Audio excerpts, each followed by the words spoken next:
तर नमस्कार मित्रजण, मी तन्मय गुहागरचा आणि पुन्हा एकदा स्वागत करतो आपल्या न्यू ब्लॉगमध्ये। आणि आज आहे आपल्या 30 डे 30 ब्लॉग्स चॅलेंजचा डे 4 आणि आज आपण आलोय श्री धारदेवी मंदिराच्या इथे शूटसाठी। ह्या मंदिराच्या इथे असं स्पॉट आहे की इथून आपल्याला सर्व गुहागरचा किनारपट्टा एका नजरेत पाहता येतो।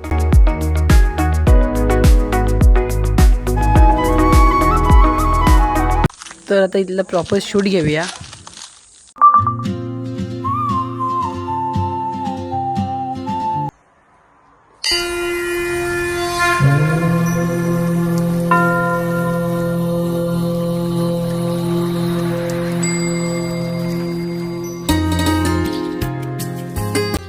या मंदिराची पूर्ण माहिती आणि प्रॉपर व्हिडिओ तुम्हाला चला बघू गुहागरची देवस्थानी ह्या सिरीजमध्ये पाहायला मिळेल। तर हे पुढच्या व्हिडिओ कंटेंटचा क्लू आहे गाईज।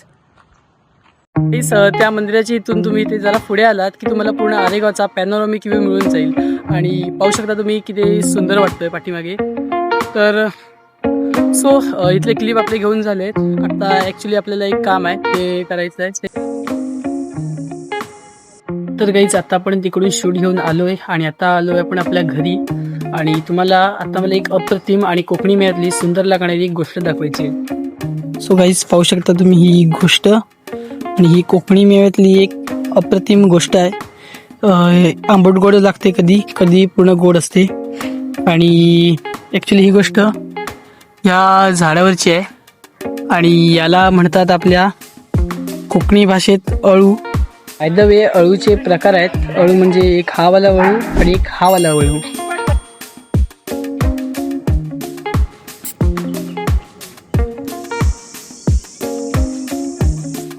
तर गाईज व्हिडिओ आवडली असेल तर व्हिडिओला एक लाईक करा आणि कमेंट करायला विसरू नका।